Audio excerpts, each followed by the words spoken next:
Hello नमस्कार, स्वागत है आप सभी का। मेरा नाम है शेखर गुप्ता और आप देख रहे हैं फिजिक्स संकल्पना। और बच्चों, शुरू करने वाले हैं आज अर्धचालक चैप्टर का एक नया वीडियो, जिसमें आज हम पढ़ेंगे फोटोडायोड। पिछला वीडियो हमने खत्म किया, उसमें हमने पढ़ा था एलईडी, लाइट एमिटिंग डायोड, प्रकाश उत्सर्जक डायोड। बच्चों, ये जो अभी फिलहाल हम पढ़ रहे हैं, पिछला वीडियो, आज का और एक और वीडियो, इसमें हम पढ़ तो रहे हैं पीएन संधि डायोड ही, लेकिन ये विशेष प्रकार के पीएन संधि डायोड हैं। विशेष प्रकार के कैसे कि कुछ विशेष कार्य करने के लिए डायोड से हम उनमें कुछ विशेष चीजें कर रहे हैं, जिससे इनको क्या बोला जा रहा है, विशेष प्रकार के पीएन संधि डायोड। आज का जो टॉपिक है बच्चों, वो बहुत ही इंपॉर्टेंट है हमारे सिलेबस के हिसाब से। पिछला वीडियो हमने एलईडी पढ़ा था, वो भी इंपॉर्टेंट है। तो बिना किसी देरी के आज का वीडियो शुरू करते हैं। और सभी आप हेडिंग लगा लीजिए, फोटो डायोड। इंग्लिश में बोल लो चाहे हिंदी में बोल लो, एक ही नाम है इसका, फोटो डायोड। क्या होता है फोटो डायोड? इसमें दो वर्ड यूज हुए हैं बच्चों, फोटो और एक डायोड। फोटो का मतलब है फोटोन। आप सबने सुना है फोटोन क्या होता है, ऊर्जा के पैकेट्स। और डायोड यहां क्या है, हमारा पीएन संधि डायोड। मैं पीएन संधि डायोड आपको बिल्कुल बेसिक से पढ़ा चुका हूं, इसलिए अगर आप पीएन संधि डायोड नहीं पढ़ के आए हैं तो ये वीडियो उतना समझ में नहीं आएगा जितना आना चाहिए। कोशिश करूंगा कि मैं फिर भी बताऊं, लेकिन अगर आप यहां इस वीडियो को देखने के लिए आए तो मैं ये मान के चलूंगा कि आपने पीएन संधि डायोड अच्छे से पढ़ रखा है। लेकिन फिर भी 5 मिनट के अंदर बेसिक बातें इसके करते हैं। क्या होता है बच्चों पीएन संधि डायोड? जब एक पी टाइप अर्धचालक को एन टाइप अर्धचालक के साथ मिला दिया जाता है, ये हमारा पी टाइप अर्धचालक है इस तरफ, और ये है हमारा एन टाइप अर्धचालक, तो ये जो बनके तैयार होगा इसको बोलते हैं बच्चों पीएन संधि डायोड। अब पी टाइप अर्धचालक क्या होते हैं, एन टाइप अर्धचालक क्या होते हैं, ये अलग से अपना एक पूरा वीडियो हमने कर रखा है, आप उसको देख सकते हैं। अब होता क्या है पी टाइप में बच्चों? पी टाइप में जो बहुसंख्यक आवेश वाहक होते हैं वे होते हैं कोटर। बहुसंख्यक का मतलब जो अधिक मात्रा में है। पी के अंदर अधिक मात्रा में कौन है? कोटर। ये जो मैं ऐसे बना के दिखा रहा हूं, ये क्या है? कोटर।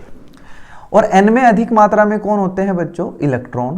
तो यहां हम बना देते हैं इलेक्ट्रॉन। जितने इधर कोटर बना रहा हूं उतने ही इधर इलेक्ट्रॉन बना रहा हूं, एक आसानी के लिए, समझने के लिए बस।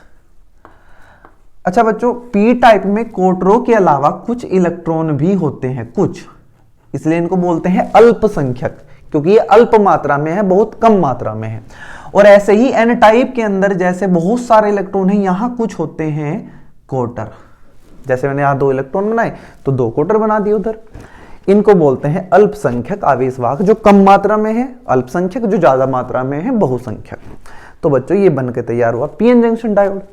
जब एक पी टाइप को एक एन टाइप के साथ मिलाते हैं तो उष्मा के कारण, उष्मीय ऊर्जा के कारण ये इलेक्ट्रॉन यहां से इन कोटरों के पास पहुंचना शुरू कर देते हैं।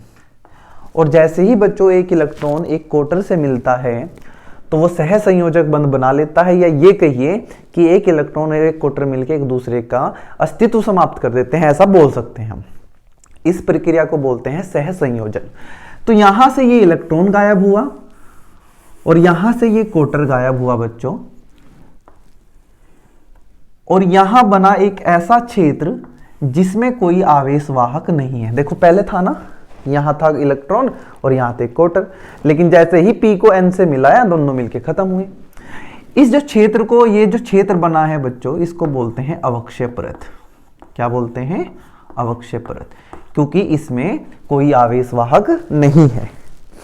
क्योंकि यहां से इलेक्ट्रॉन चला गया तो यहां आया है प्लस का चार्ज, क्योंकि यहां से कोटर चले गए हैं तो यहां आया है माइनस का चार्ज।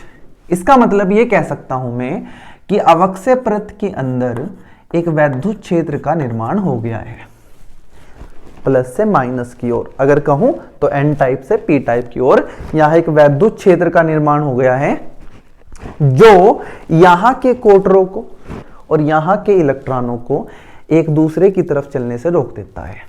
यहां के कोटर इधर नहीं जा सकते, यहां के इलेक्ट्रॉन इधर नहीं जा सकते, और जब नहीं जाएंगे तो मिलेंगे कैसे, और नहीं मिलेंगे तो धारा कैसे प्राप्त होगी। इसका मतलब इस पीएन जंक्शन डायोड से, इस पीएन संधि डायोड से हमें कोई धारा प्राप्त होने वाली नहीं है।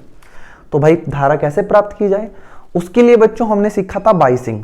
बाइसिंग मतलब इसको हम कैसे बाह्य बैटरी से जोड़ें, उसको बोलते हैं बाइसिंग। हमने कहा चलिए इसको बैटरी से जोड़ देते हैं। मैंने यहां एक बैटरी रखी और इसके पी टाइप को माइनस से और एन टाइप को प्लस से कनेक्ट कर दिया। ये माइनस और ये प्लस मैंने कनेक्ट कर दिया। इसको बोलते हैं बच्चों पीएन संधि की रिवर्स बाइसिंग या पश्च अभिनति। एक होता है पी टाइप को प्लस से जोड़ दो, एन को माइनस से जोड़ दो, उसको बोलते हैं फॉरवर्ड बाइसिंग या अग्र अभिनति। लेकिन क्योंकि आज के टॉपिक में मुझे फॉरवर्ड बाइसिंग से कोई मतलब नहीं है, इसलिए मैं आपको कौन सी बाइसिंग दिखा रहा हूं, रिवर्स बाइसिंग। इसको बोलते हैं पश्च दिशिक। क्या बोलते हैं, पश्च दिशिक। हमारा सवाल ये कि क्या यहां कोई धारा प्राप्त होगी आपको? अगर मैं इस अक्ष पे लूं वोल्टेज मतलब V और इस अक्ष पे लूं मैं धारा मतलब I, तो वो ग्राफ कैसा दिखाई देगा? क्या मुझे कोई धारा प्राप्त होगी? तो बच्चों इसका जवाब है हाँ, एक छोटी सी धारा में प्राप्त होती है। किनके कारण? क्या इन क्वार्टर और इन इलेक्ट्रॉनों के कारण प्राप्त होगी? ना। क्या बहुसंख्यक जो ज्यादा मात्रा में है उनके कारण धारा प्राप्त होगी? कोई धारा प्राप्त नहीं होगी बच्चों। छोटी सी एक धारा प्राप्त होगी, वो इन अल्पसंख्यक आवेश वाहकों के कारण। ये इलेक्ट्रॉन इधर चलेंगे, ये क्वार्टर इधर चलेंगे और इनके कारण हमें एक छोटी सी धारा प्राप्त होगी बच्चों। और ये धारा का ग्राफ ऐसे बनता है और इस धारा को बोलते हैं संतृप्त धारा। मैं लिख देता हूं, क्या बोलते हैं, संतृप्त धारा। इस ग्राफ से आपको क्या पता चला कि शुरू में जब वोल्टेज हमने नहीं दी थी, बाहर से हमने बैटरी लगा तो दी, लेकिन हमने उसको वोल्टेज नहीं दी तो कोई करंट नहीं है। जैसे जैसे हम वोल्टेज बढ़ाने लगे, शुरू में करंट बढ़ा, लेकिन थोड़े टाइम के बाद करंट क्या हो गया, कांस्टेंट हो गया, नियत हो गया, उसकी वैल्यू नहीं बदल रही है। और इस कांस्टेंट करंट को बोलते हैं बच्चों संतृप्त धारा। और थोड़ी देर बाद इसी को मैं बोल लूंगा अदीप्त धारा। और क्यों बोल लूंगा उसकी बात हम तभी करेंगे। संतृप्त धारा को ही क्या बोलेंगे, अदीप्त धारा। क्यों नहीं बढ़ा बच्चों करंट का मान वोल्टेज बढ़ाने पे? क्योंकि ये जो करंट है ये है अल्पसंख्यकों के कारण। और बच्चों अल्पसंख्यक पहले ही संख्या में कम है, थोड़ी सी वोल्टेज पे में सारे इधर चलने लगेंगे और धारा दे देंगे। उसके बाद आप वोल्टेज बढ़ाते जाना, जब वहां अल्पसंख्यक है ही नहीं और तो फिर धारा कैसे प्राप्त होगी? तो धारा क्या हो जाएगी, कांस्टेंट। या ये कह लीजिए कि बहुत कम इलेक्ट्रॉन और बहुत कम क्वार्टर जो है वे लगातार चलते रहेंगे, उनसे थोड़ी सी में धारा प्राप्त होगी। ये बात वैसे मैंने रिवर्स बाइसिंग में कर रखी है, लेकिन मैं क्योंकि फोटो डायोड पढ़ाना है ये आपको आना चाहिए। छोटा सा वीडियो था, मैंने सोचा रिवर्स बाइसिंग भी इसी में डिटेल में समझा दूंगा तो फिर आसान हो जाएगा काम। हमने कहा चलिए बहुत बढ़िया। अब ये फोटो डायोड क्या है? ये तो डायोड तैयार हुआ, डायोड को हमने रिवर्स बाइस कर दिया। अब ये फोटो का मतलब क्या है, फोटोन क्या है बच्चों? अब क्या करने वाले हैं हम इस अवक्षय परत के ऊपर, कहीं और नहीं, सिर्फ इस अवक्षय परत के ऊपर प्रकाश डालेंगे। क्या डालेंगे, प्रकाश। और सब जानते हैं कि प्रकाश में कौन होते हैं, फोटोन। प्रकाश को फोटोन कह लो या फोटोन को प्रकाश कह लो, बात एक ही कि प्रकाश आ रहा है तो कौन आ रहे हैं, फोटोन आ रहे हैं। तुमने कहा अच्छा ये फोटोन क्या होते हैं? ये फोटोन होते हैं ऊर्जा के पैकेट। ठीक है भैया, तो क्या हुआ, ये भाई जब फोटोन आएंगे अवक्षय परत के ऊपर गिरेंगे तो हर एक फोटोन अपनी सारी ऊर्जा इस क्षेत्र के सहसंयोजी बंधों को दे देगा। इसके अंदर क्या बने हुए हैं, सहसंयोजी बंध। और जैसे ही सहसंयोजी बंधों को ऊर्जा मिलेगी तो बच्चों बंध टूटने शुरू होंगे। और बंध टूटने से क्या होता है ये सब आप जानते होंगे, एक इलेक्ट्रॉन और एक क्वार्टर का निर्माण होता है। जैसे ही बंध टूटता है तो वहां से एक इलेक्ट्रॉन निकल जाता है और बची हुई जगह को बोलते हैं क्वार्टर। मतलब जब एक बंध टूटेगा तो एक इलेक्ट्रॉन बनेगा और एक क्वार्टर बनेगा। मान लीजिए जब आपने यहां प्रकाश डाला तो यहां 10 बंध टूटे, तो 10 बंध से कितने इलेक्ट्रॉन बने, 10, और 10 क्वार्टर बने। अब मैं आपको एक चीज करके दिखाता हूं, ये बंध टूटा और ये बना इलेक्ट्रॉन और ये बना क्वार्टर। तो जी बन गया, क्या हुआ, धारा कैसे प्राप्त होगी? हमने कहा ये जो वैद्युत क्षेत्र यहां बना हुआ है इसका जो प्लस हिस्सा है ये इलेक्ट्रॉन को इस तरफ खींचेगा। इलेक्ट्रॉन पे कैसा आवेश, माइनस, और ये प्लस उसे उधर खींच लेगा। और कोटर पे आवेश होता है प्लस और इधर है माइनस, तो ये माइनस कोटर को अपनी तरफ खींच लेगा, मतलब कोटर ऐसे चलने लगेगा। मतलब जितने भी सहसंयोजी बंध टूटेंगे उनसे बनने वाले इलेक्ट्रॉन चलेंगे n क्षेत्र की तरफ और कोटर चलेंगे p क्षेत्र की तरफ, जिसकी वजह से यहां एक धारा प्रवाहित होने लगेगी जिसका मान इस संतृप्त धारा से अधिक होगा। धारा की दिशा क्या होगी बच्चों? इलेक्ट्रॉन इस तरफ चल रहा है, सब जानते हैं, धारा इसके उल्टी दिशा में। अगर इलेक्ट्रॉन ऐसे चलेंगे तो धारा हमें ऐसे प्राप्त होगी। हमने कहा चलिए यहां कैसे बताएं हमने कहा भाई कि जैसे ही हमने प्रकाश डाला तो हमें एक धारा प्राप्त हुई जिसका मान संतृप्त धारा से ज्यादा है, और मैंने कहा इस प्रकाश की तीव्रता कितनी है? I1। ये जो प्रकाश डाला मैंने, तीव्रता मतलब फोटानों की संख्या, जितने ज्यादा फोटान होंगे प्रकाश की तीव्रता बच्चों उतनी ही ज्यादा होगी। सवाल आता है इस धारा को हमने अदीप्त धारा क्यों कहा था? क्योंकि बच्चों ये धारा में तब प्राप्त हुई जब यहां कोई प्रकाश हमने नहीं डाला, मतलब हमने कोई दीपक नहीं जलाया, उसको प्रज्वलित नहीं किया, उसको प्रकाश नहीं दिया, बिना प्रकाश के ये धारा में प्राप्त हुई, इसीलिए इसको बोलना हमने अदीप्त धारा। अदीप्त मतलब बिना चमके, जो नहीं चमक रहा है वो क्या है? अदीप्त। क्योंकि यहां फोट प्रकाश डालने से धारा मिली है, तो ये कैसी धारा है? दीप्त धारा। कोई नाम ऐसा नहीं है, सिर्फ समझाने के लिए बता रहा हूं। अच्छा, क्या हो अगर मैं इस प्रकाश की मात्रा को बढ़ा दूं, या ये कहिए प्रकाश की तीव्रता बढ़ा दी जाए तो क्या होगा? हमने कहा और प्रकाश डालते हैं, और प्रकाश डाल लेंगे तो और ज्यादा फोटान आएंगे, और ज्यादा फोटान आएंगे तो और ज्यादा सहसंयोजी बंध टूटेंगे, और ज्यादा सहसंयोजी बंध टूटेंगे तो ज्यादा इलेक्ट्रॉन बनेंगे और ज्यादा कोटर बनेंगे। इसका मतलब यहां कोटर और इलेक्ट्रॉनों की संख्या बढ़ने वाली है, जिसकी वजह से धारा का मान भी बढ़ जाएगा। हमने कहा तो ये ग्राफ शायद ऐसे होने वाला है। इसकी तीव्रता को हमने कहा I2। मैंने पूछा बताओ कौन ज्यादा, आपने कहा एकदम से कि I2 ज्यादा है किससे? I1 से। बिल्कुल, जितनी ज्यादा तीव्रता उतनी ज्यादा धारा। और बच्चों ऐसे ही इसकी तीव्रता अगर हम बढ़ाते जाएं तो यहां हमें धारा का मान ज्यादा देखने को मिलेगा, और हम कहेंगे कि जितनी ज्यादा तीव्रता होगी उतना ज्यादा हमें धारा प्राप्त होगी। ये है बच्चों हमारा फोटोडायोड। कैसे काम करता है फोटोडायोड? जब एक पीएन संधि डायोड को रिवर्स बायस करके, फॉरवर्ड बायस करके काम नहीं चलेगा बच्चों। क्यों नहीं चलेगा वो डिस्कस करेंगे। इसको रिवर्स बायस ही हमने क्यों किया, ये बात हम करने वाले हैं, लेकिन ये फॉरवर्ड बायस में काम नहीं करेगा, ये बात समझ लीजिए आप। और उस पर क्या डाला जाए? प्रकाश। तो जब ये चीजें होंगी, ये सारा किसका काम है? फोटोडायोड का। ठीक है जी, ये समझ आ गया हमें कि ये फोटोडायोड ऐसे काम करता है। करता क्यों है, क्या जरूरत हमें इसकी पड़ी? हमने कहा यार कुछ जगह ना हमें ऐसी जरूरत पड़ी कि गिरने वाले प्रकाश की तीव्रता पहचान लो, कि अब ये प्रकाश डालना तो ये इसकी तीव्रता कम है या ज्यादा। तो हमने कहा उसके लिए इसका काम करते हैं।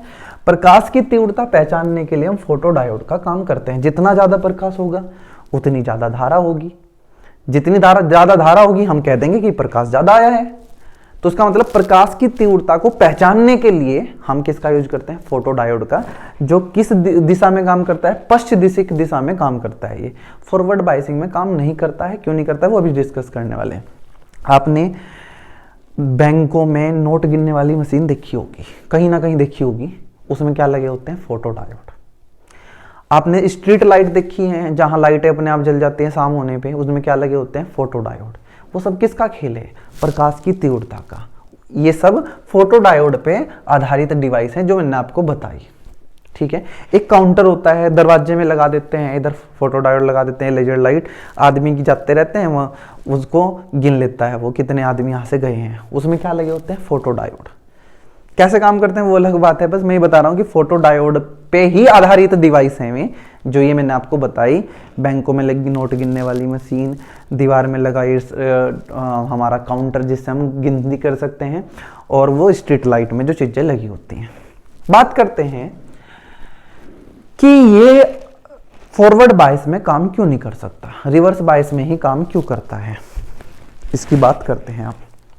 हमने कहा कि यार हम क्या चाहते हैं? हम ये चाहते हैं कि प्रकाश डालने पर हमें यहां अलग धारा मिल पाए। क्या ये बात हम फॉरवर्ड बायस में नहीं कर सकते हैं? कर सकते हैं बच्चों, लेकिन फॉरवर्ड बायस में तो धारा पहले से ही ज्यादा है, और इस प्रकाश की वजह से जो धारा मिलेगी उस धारा के साथ मिलकर उसको पहचानना बहुत मुश्किल है, हम पहचान ही नहीं पाएंगे। चलो ये भी हम किसी तरीके से कर लेते हैं। क्या बताया मैंने कि फॉरवर्ड बायस में करंट पहले ही ज्यादा होता है। क्या आपको उसका ग्राफ याद है क्या फॉरवर्ड बायस का? देखो ये करंट कितना ज्यादा होता है, तो यहां प्रकाश डालने से जो धारा प्राप्त होगी वो तो इसके जैसे ही होगी, मिक्स हो जाएगी इसमें, हम पहचान ही नहीं पाएंगे। हमें पहले ही पता है रिवर्स बायसिंग में देखो करंट मुश्किल से मिला था हमें, लेकिन अब मिल रहा है, तो यहां पहचानना आसान है, फॉरवर्ड बायसिंग में पहचानना मुश्किल है, इसलिए इसको फॉरवर्ड रिवर्स बायसिंग में यूज करते हैं। इसका और भी कारण है। मैंने कहा अगर ये फॉरवर्ड बायस में काम करता, तो बच्चों आप सब जानते हैं कि फॉरवर्ड बायसिंग में ये वक्र परत की चौड़ाई जो होती है वो छोटी होती है, ये ज्यादा बड़ी नहीं होती। और अगर ये क्षेत्र ज्यादा छोटा होगा तो यहां जो प्रकाश गिरेगा और उससे जो इलेक्ट्रॉन और क्वार्टर बनेंगे बंद टूटने से, उनको ज्यादा जगह नहीं मिल पाएगी चलने के लिए, और अगर ज्यादा जगह नहीं मिल पाएगी तो वे एक दूसरे से फिर जुड़ जाएंगे, और जुड़ेंगे तो हमें धारा प्राप्त नहीं होगी। आपने कहा कि चलो ठीक है मान लेते हैं, लेकिन ये यहां नहीं हो सकता क्या काम? आप कह रहे कि जगह छोटी है तो यहां हो जाएगा। मैंने कहा सुनो, मान लीजिए आपने प्रकाश यहां डाला और यहां सहसंयोजी बन टूटा, एक इलेक्ट्रॉन बना और एक क्वार्टर बना। मुझे बताओ ये इलेक्ट्रॉन उस तरफ क्यों भागा था? वैद्युत क्षेत्र की तरह के कारण ही तो भागा उधर। ये क्वार्टर इधर क्यों भागा? वैद्युत क्षेत्र के कारण। यहां तो ऐसा कोई वैद्युत क्षेत्र है ही नहीं जो इन क्वार्टर और इलेक्ट्रॉन को अलग अलग दिशा में चलाए। यहाँ तो ये अपने आप मस्ती से घूमते रहेंगे, जिसको हम यादृच्छिक गति कहते हैं। मतलब इस क्षेत्र में यादृच्छिक गति होगी और ये एक दूसरे से रिकम्बाइन होते रहेंगे और हमें कोई धारा प्राप्त नहीं होगी। मतलब हम फोटो डायोड बनाते टाइम ये चाहते हैं कि यह अवक्षय परत बहुत ज्यादा चौड़ी हो, और बहुत ज्यादा चौड़ी होने का कारण यह है कि जिससे यहां इलेक्ट्रॉन और क्वार्टर बनेंगे जो उन्हें चलने के लिए ज्यादा जगह मिले। लेकिन फॉरवर्ड बायस में वो जगह हमें नहीं मिल पाती बच्चों, इसलिए इसको किस में यूज करते हैं? रिवर्स बायसिंग में। क्या मैं आपको फोटो डायोड समझा पाया? फोटो डायोड के इस ग्राफ को बच्चों बोलते हैं VI अभिलक्षण। आपको एग्जाम में बोलेगा कि फोटो डायोड के VI अभिलक्षण खींचिए या बताइए, तो आपको ये ग्राफ बताना पड़ेगा। बताएंगे कि जितनी ज्यादा तीव्रता होगी उतनी ज्यादा धारा हमें प्राप्त होगी, और V का मतलब यहाँ है वोल्टेज और I का मतलब है यहाँ करंट। कुछ लोग सोच सकते हैं, कुछ बच्चे जिनके दिमाग में आए कि ये ग्राफ हमने यहाँ और यहाँ क्यों नहीं बनाया है, वोल्टेज और करंट तो यहाँ भी लिख सकते थे, यहाँ क्यों नहीं बनाया? बच्चों इस क्षेत्र में जो वोल्टेज है उसको हम प्लस मानते हैं और करंट को मानते हैं प्लस। इस प्लस, ये भी प्लस, जानते होंगे एक्स अक्ष और वाई अक्ष। इस क्षेत्र का यूज करते हैं हम फॉरवर्ड बायसिंग के लिए, अग्रदिशी के लिए। रिवर्स बायसिंग में जो वोल्टेज है उसको मानते हैं निगेटिव, और उसके कारण बनने वाली धारा को भी हम मानते हैं निगेटिव। मतलब रिवर्स बायसिंग में इस क्षेत्र का यूज करते हैं। इसके लिए इसका अभिलक्षण इसलिए मैंने यहां बनाया, ना कि यहां तीसरे चतुर्थांश में। पहला, दूसरा, तीसरा, चौथा, ये पहला चतुर्थांश, दूसरा, तीसरा और चौथा। तो इसका VI अभिलक्षण कहां बनेंगे? तीसरे चतुर्थांश में, जहां वोल्टेज और करंट को हम क्या दिखाएंगे? ऋणात्मक। उम्मीद है बच्चों मैं आपको समझाने में कामयाब रहूंगा। आप अच्छे से पढ़ाई करते रहें। अगले वीडियो में हम पढ़ने वाले हैं सोलर सेल। वो बहुत आसान सा है, बहुत जल्दी हम उसको खत्म कर लेंगे, कल ही डाल देंगे, और उसके बाद हम देखेंगे आगे हमें क्या पढ़ना है। आपके एग्जाम नज़दीक हैं, अच्छे से पढ़ते रहें और खुश रहें। धन्यवाद।